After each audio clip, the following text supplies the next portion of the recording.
Hello students and welcome to this video. Today I want to help you to tackle reading comprehensions in higher level German for the Leaving Certificate. But this video will really help anybody get better at reading and answering the questions on German texts.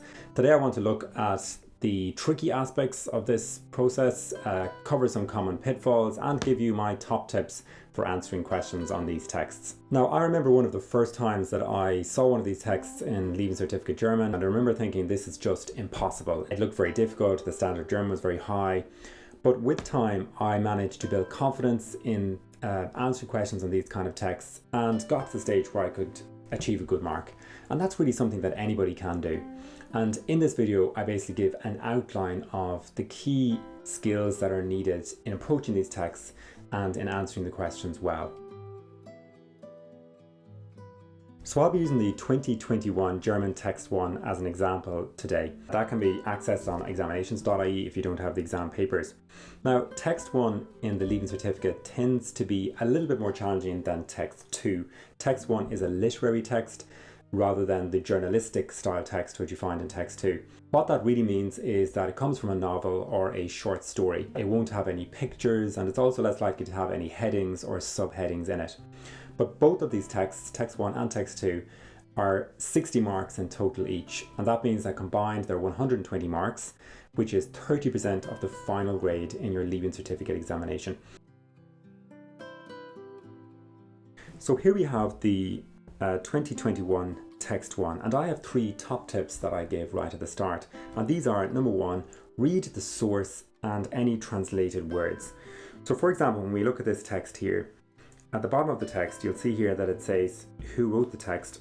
It says nach Christenhöller schöner als überall. And that doesn't really give you much information about the text. However, if you look over on the left hand side at the bottom, it says Speer, lance, spear, and then it gives you three other words that are also translated. These tend to be difficult words, but knowing what they mean right from the start is extremely useful. What I found over the years is that if you get the general gist of what a text is about, then answering the questions becomes a lot easier. The second tip I would say is to read the questions. So this is easy to do. We find here, for example, it says 1a, Martin der Erzähler bekommt einen Telefonanruf von seinem Freund Noah, nennen Sie Details. And if you go down through, it says wie reagiert Martin auf Noahs Panik? And question 3, beschreiben Sie die Party, an die Martin denkt. That's the English questions. Now there are a list of question words that you should know. Here, for example, it's when it says nennen Sie Details. This is a common command word. It says that twice, and then it says geben Sie Details. There is a list of words that you should know. For example, begründen or erklären oder was erfahren wir über den Erzähler, and so on. These are common words. They come up again and again, and understanding what they mean is really helpful. I would also recommend you read the English questions. Describe Noah and his actions. Why does he behave this way? Describe the different stages of Noah's career. Then 3, how did the spear end up in Noah's possession? Why is Noah in a state of panic? What did Noah and Martin do in the end? And the last question just mentions about fear and urgency. Now, why would you do this? You obviously do this because reading the English questions can give you a sense of what the text is about and provide you with some information that will throw light and help you to build connections when you read then the more difficult German questions and the text itself. Thirdly, I would say, and this is another top tip, is note the line numbers. Now these are given on the right hand side of every question. So question 1, for example, Zeile 1 bis 13. And I would recommend that you go back up to where those lines are and get a pen and just make a little mark down the side of the text so that you know that the answer to question 1a is found exclusively between lines 1 and 13. If you give an answer that might be technically correct but comes outside of 1 to 13, you won't get any marks for it. So examiners are just looking for information between lines 1 and 13 for question 1a. When we look at question 1b, it's lines 29 to 37 and then lines 49 to 56 for the last one. But again, I would go back like for lines 29 to 37 and I would just put some kind of mark from 29 to 37. So again, you know that the answer to question B comes from here. And this way you have a very visual guide as to where the answer is. So let's just jump into it and translate the text. So mitten in der Nacht hat Noah mich angerufen, hat geflüstert am Telefon und gesagt, wir müssten das jetzt hinter uns bringen, das mit dem Speer. Der Speer muss weg, Martin. Los, komm schnell. Frag nicht, komm einfach runter, sofort. Bitte Martin, ich brauche dich. Das hat meinen Ohren aufgeweckt und meinen ganzen Körper alarmiert, weil Noah das ganz, ganz selten zu mir sagt, ich brauche dich. Öfter ist es andersherum. Ich bin also runtergerannt. So what I often recommend to students when they read the first paragraph of the text is to take something in it, for example, the verbs that are in the imperfect tense, and to highlight them. This is a good way just to approach translating the text. In this particular paragraph, I would recommend that you take these small words. So what do I mean by small words? I mean words that are literally quite small. So for example, mitten, you could highlight that. When you come down a little bit further, it says jetzt and then hinter. If you go down a little bit more, it says Weg, der Speer muss Weg, Martin. Los, komm schnell. Einfach, runter, sofort, bitte. And so on down to ganz, ganz selten. Öfter, vielleicht. So here we have words that are perhaps adjectives, adverbs, and maybe prepositions and conjunctions. These are just little small words. And what you could do is just begin by translating these words. So for example, mitten is in the middle. Jetzt is now. Weg is way, or away, or gone. What this does is just gives you a little bit of a sense that you have a structured approach to translating the text. And I'll speak a little bit about this later on. These small words are crucial in building your vocabulary and answering questions on these texts. Committing those words to memory, and this just gives you a lot more confidence as you go through texts. So what does this text mean? The first sentence says, Mitten in der Nacht hat Noah mich angerufen. In the middle of the night, Noah called me. He whispered on the telephone and said, we must get this behind us. This to do with the spear. The spear must go, Martin. Let's go, come quickly. Or hurry, come quickly. Don't ask, simply come round immediately. Please, Martin, I need you. This perked up my ears, or woke up my ears, and alarmed my whole body, because Noah very, very rarely to me says, I need you. Often it's the other way around, therefore I ran around, or I ran down. Now, there are sometimes in this first paragraph, in the opening paragraph, and indeed throughout the text, there are constructions that might not be very common. And here we have one, for example, when you look at this sentence, which says, Öfter, here it says, Öfter ist es andersherum. That might throw a student. If you knew the word oft, which is often, you might also know the word anders, again, the importance of small words in German, which is different. Then you might be able to guess that that means usually or more often. It is the other way around. Another example of this would be the verb runterrennen. Rennen is to run, gerannt is the past participle, so the past tense. And then this, you might be able to guess what this means. He came around, or he ran down, or he ran around. And this just illustrates how you don't need to know every single word in a text. You can get the general idea of it by what I would call diagnosing the text and building on the knowledge that you have. Now, my advice when answering questions on these texts in general is to use vocabulary sheets, and I have built a selection of these for these texts, which you'll find on my website, handouts.ie. And basically these just take all of the more difficult words in the text and translate them for you, so that you don't need to use a dictionary or look up each word as you find it, but that most of the difficult words have been translated for you, so you can construct the meaning of the text having found these words, or having got these words. So I recommend you use those. But if you don't have those, you can use a dictionary as you go through the text, and it is painstaking at the start, but as you build up your vocabulary and as you memorize the new words that you've learned, you'll find that you'll find yourself recognizing more and more words as you go through more and more texts. So with that in mind, let's jump into translating or answering the first questions here. The first question says, Martin der Erzähler bekommt einen Telefonanruf von seinem Freund Noah, nennen Sie Details. This means Martin, the narrator, gets a telephone call from his friend Noah, give details. Now, if we look back at the first paragraph, we know that straight away that the answer comes from the lines 1 to 13. What we're being asked here really is to give details about the telephone call. And my advice here is, the most important thing you can remember is to keep it short and to keep it simple. You are not permitted to translate, to copy and paste from the text, so I wouldn't do that. Instead, I would build short, simple sentences using the information that you have in the text. So if we look at the text here, we can see But the first thing we know about this call is mitten in der Nacht. So the call comes in the middle of the night. So that's one thing we know. Do we know anything else? Well, we know that Noah whispered on the telephone. That's another piece of information we know about this phone call. We know that Noah speaks about the spear. So he says something like that. He says that Noah shouldn't ask. He says that he needs Martin. Ich brauche dich.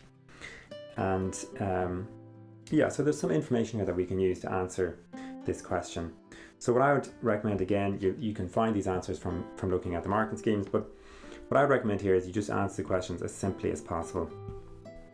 So let's do that for a moment. So we can say here, and we can start with the information we're given in the text. So it's einen Telefonanruf, so we know that it's der Telefonanruf.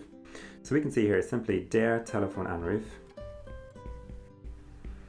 kommt or kam. So we want to put this into the imperfect tense.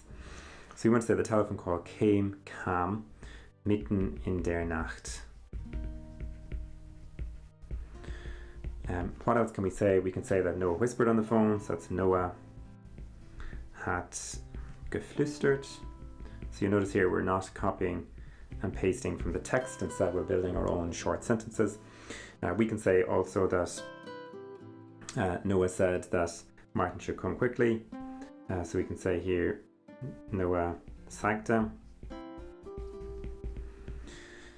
Martin sollte schnell kommen.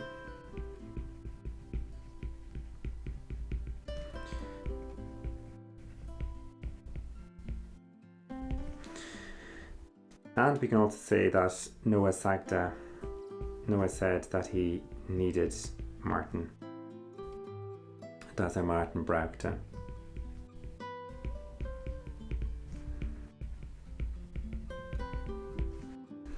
And finally, perhaps you could just say that he said that Martin shouldn't ask any questions. So Noah sagte, Martin sollte nicht fragen. Martin sollte nicht fragen. So here you can see that for the most part we've used the imperfect tense. That's generally the tense in which you answer these questions, unless, for example, you're given a question in the first person where you're speaking in the present tense. You'll also notice that we've filled up the whole box. So examiners could be looking for anywhere between 3 and maybe 5 pieces of information here, and you really want to put your best foot forward and give as much information as you can. Even if you had extra time at the end, you could go back and fill in some extra information. But let's try question 2. Wie reagiert Martin auf Noah's panic? So lines 29 to 37. So again, we've marked this on the side. We see here he says, Ich sage, gut ist ja gut, wir machen das, wir kriegen das hin. Entspann dich. So that gives us some useful information there. Martin tells Noah to relax. He also says, ich weiß nicht, was tun. He doesn't know what to do. He says, ich denke, all dies ist eine Überreaktion. He also says, ich sage erst einmal nichts. Now, what do these mean? You need to know that the verb sich entspannen, it's a very common German verb, means to relax. You need to know, ich weiß nicht. You'd also need to know that erst einmal is, in the first instance, or first of all, he says nichts, which is nothing. So how do we put this into answer format? Again, we keep things really short and really simple. We could make a general comment first and say that Martin tries to calm Noah down, which will be simply Martin versucht Noah zu beruhigen.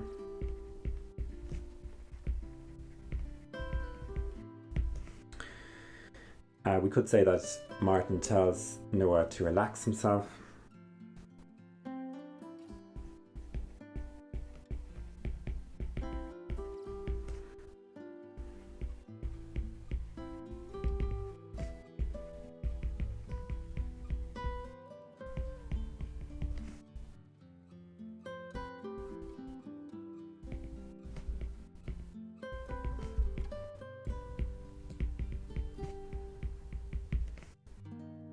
And finally, we could say that he thinks that Noah's overreacting. So denkt, dass Noah überreagiert.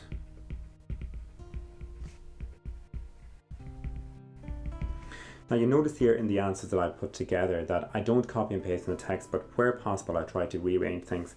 This is particularly clear where he says, for example, that Noah, he says, relax, calm down.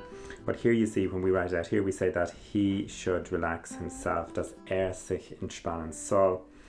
We also say that he doesn't know, weiß nicht, was tun soll.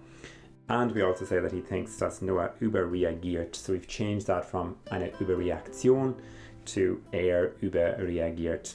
So this is important information. So you should take question C there and try it by yourself, lines 49 to 56. Again, don't forget, first of all, to take your pen and line this down here, down the side, 49 to 56. This is where you'll find the answer to 1C, and you'll be looking for the answer there.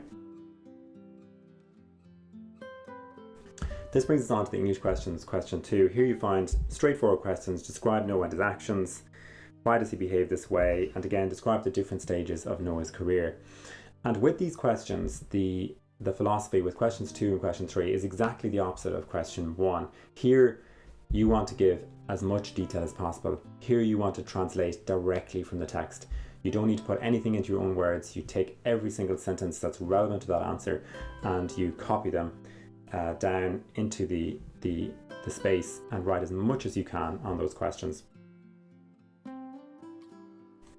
Question 4 is a question that comes up every year in text 1. And this question is a peculiar question. You're generally given an emotion or some kind of a phenomenon that appears in the text and you're asked to give examples of it. In this 2021 text, you're asked fear and urgency are themes in this story. Give 2 examples from the text. Now, what I would say is observe very carefully what it says after that. It says can be language use and or content. Now, it's very important to understand what these 2 are. Content really just has to do with the facts of the story. So this could be, for example, that the call comes in the middle of the night. That's a fact. It tells us something about the storyline. It tells us something about what happened. And it also shows some kind of urgency because the call came in the middle of the night. There are other examples we could give here. For example, that Noah's breathing too quickly, that Noah drives too quickly. All of these are examples of urgency. And the vast majority of students, they give this kind of an answer. Language use is very rarely answered by students. What this generally has to do with is some way that the language is used in the text that adds to the sense of fear and the sense of urgency. And the big tip I would give here is think of repeated words. Think of repeated words. Is there a word that's repeated throughout the text that adds to this sense of fear or urgency? Now, an example in the first paragraph will be the word flüstern, which is to whisper. When somebody's whispering, there's this maybe idea of urgency or fear, but it can also be a sort of a catalogue of verbs that are used which show urgency. So if you look back at the text, we would see that verbs are used like race and run and jump and shout. And if you simply put down lots of action verbs used and in brackets then race, run, jump, shout, then you will get the marks also.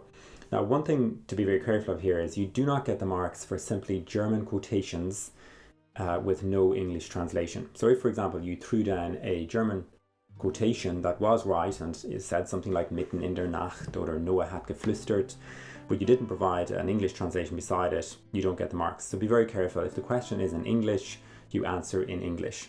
And you can put German in brackets for illustration. But I would say put your focus in this question on giving perhaps 3 to 4 content answers, which are generally easier to find. And always give the language use a go as well and put down, think of repeated words, put down a word that's repeated maybe in the text. But give as many examples as you can. So in 2021, all that was looked for, as it says here, was 2 examples from the text. Generally, you're asked for 3, and I would say to students give 4 or 5 if you can. So this brings me to the end of this question and really to the section of common pitfalls. So what should you look out for? What are some of the areas where students go down when they're answering text 1 in the Leaving Certificate exam? There are 2 main areas where students go down. The first one I would say is with the German questions. It is absolutely imperative that you resist the temptation to copy and paste from the text. If you do that, you will lose at least half of the marks. And really the skill of taking those details and twisting them just ever so slightly. I would highly recommend using modal verbs where you can, using the imperfect tense just to change the text ever so slightly, not change the meaning, but just to say it in your own words. Perhaps even ask yourself, how would I say this if I was saying it in English? Is there any small change I can make to twist it around? And sometimes you can't change it that much. You maybe just change the er to the name, or you change the name to the pronoun or something like that. But resist the temptation with the German questions to skimp and to take the easy route and to answer and to copy and paste from the text. That's one thing I would say. The other main area I would say where students fail is when we come to question 3. Again, you're asked English questions, and it seems quite easy. How did the spear end up in Noah's possession? Why is Noah in a state of mind? This really is a marathon of certs, and what you sometimes find, particularly with question 3, is that students develop a kind of a fatigue. They might realise they're running out of time. Maybe they've 40 to 45 minutes bracketed for this particular text, and they realise they're running out of time, and so they just put down the bare minimum of answers. And you have to be very careful here. This isn't like perhaps an English exam where you're asked just to get to the heart of the question or just to deal with the pertinent matters. In the German exam, you never really know for sure what an examiner is looking for, what particular details the marks might be going for. So really a good student will fill out those boxes. They'll have all 5 or 6 lines there filled out. Every possible detail about how the spear ended up in Noah's possession will be written down on the page. And the same with Noah being in a state of panic. That question in that particular year was really important that you answered it in a detailed way, and I think they were looking for 3 pieces of information. So be detailed. Other students will be getting tired at this stage. You won't be. You'll be putting in every detail. You'll have known it was a marathon, and you'll have every possible detail down. So I hope you found this video useful, and just a couple of links before I finish. Those would be examinations.ie, where you can find the exam papers and the marking schemes, which are very useful in showing you the standard required. And secondly, also my own website, handouts.ie. There you can find vocabulary banks, which will save you time as you work your way through these texts. And also generic banks of words, for example, the one I mentioned of the top 25 adjectives and adverbs. If you have any questions, you can pop in the chat. Hope you found this video useful, and I'll see you the next time. Bye bye.